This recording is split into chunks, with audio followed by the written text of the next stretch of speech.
উত্তর কলকাতার শ্যামবাজারের বিখ্যাত রেস্টুরেন্ট গোলবাড়ি স্টাইলের কষা মাংস। আমি একটু কম তেলে মাংসটা বানানোর চেষ্টা করেছি, আপনারা পুরো ভিডিওটি দেখতে থাকুন। এবার আমি মাংসটা মাখিয়ে নেব।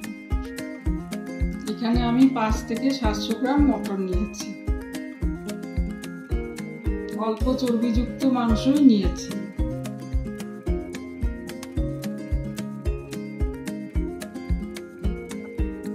এবার দিয়ে দেব নুন,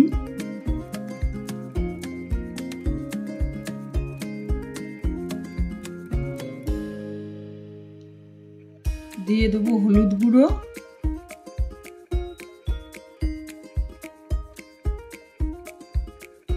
দিয়ে দেবো একটু গোলমরিচের গুঁড়ো,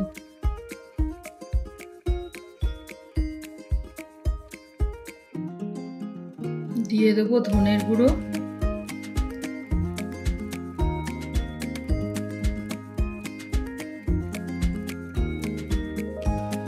দিয়ে দেবো জিরের গুঁড়ো,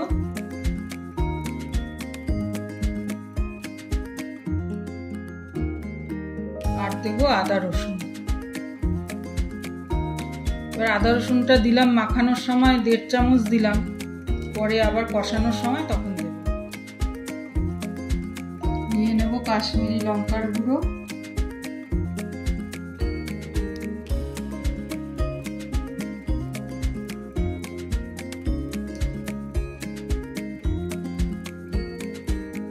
শাহি গরম মশলা,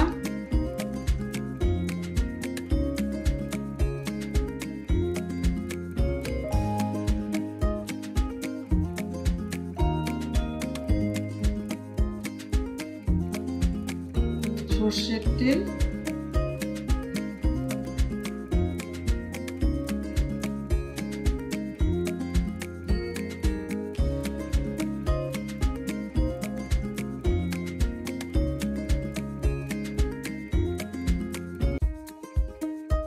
আর নেব 4 চামচ টক দই।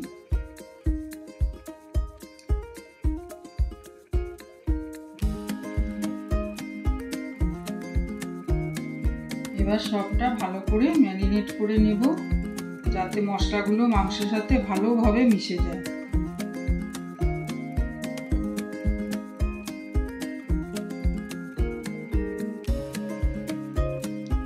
আর এখানে শাহি গরম মশলার মধ্যে রয়েছে এলাচ, লবঙ্গ, দারচিনি, জায়ফল এবং জয়িত্রী।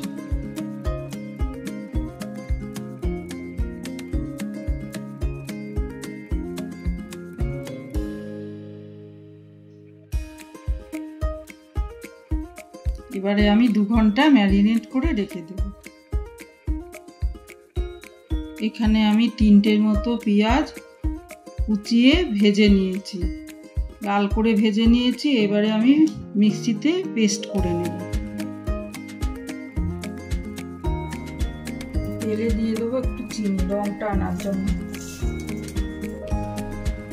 চিনিটা একটু লাল হয়ে গেছে, এবার দিয়ে দেবো গোটা গরম মশলা। এবার দিয়ে দিলাম পেঁয়াজ।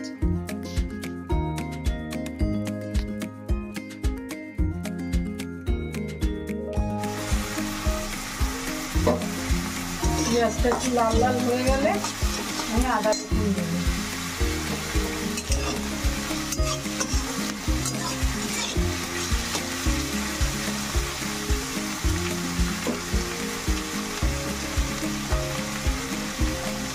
এবার দিয়ে দেবো আদা রসুন বাটা, আদা রসুন আর কাঁচা লঙ্কা বাটা।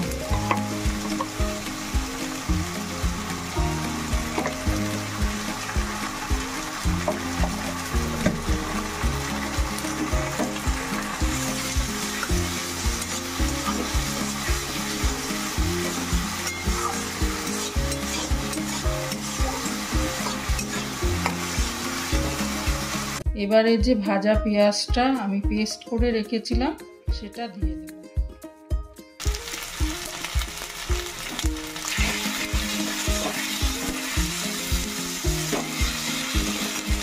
এবারে আমি ম্যারিনেট করা মাংসটা দিয়ে দেব।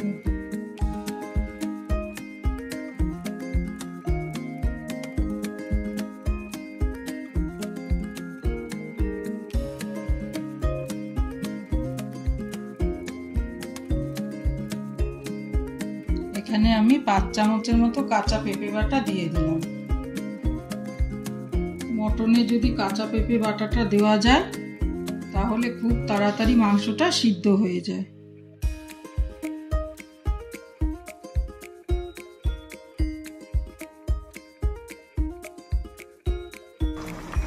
এবার আমি ঢেকে দেবো, ঢেকে 20 মিনিটের মতো রাখবো। 20 মিনিট পর এলাম, এবার আমি ঢাকনাটা খুলে দিয়ে দেবো।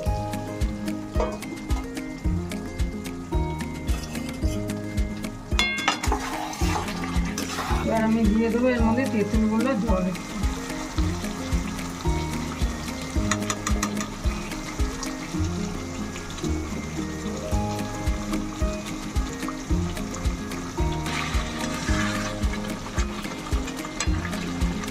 দিয়ে দেবো চা পাতা জল। এখানে আমি চা পাতা, দারচিনি, এলাচ, লবঙ্গ একসঙ্গে ফুটিয়ে জলে তারপরে আমি ছেঁকে দিয়েছি।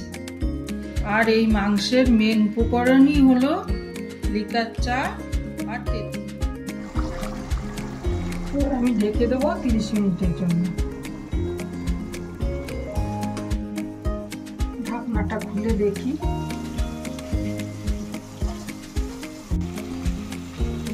একটু জল দেব।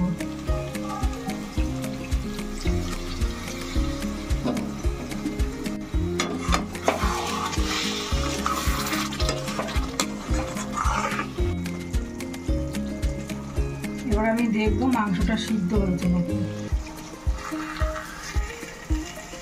ভালো মতো সিদ্ধ হয়ে গেছে।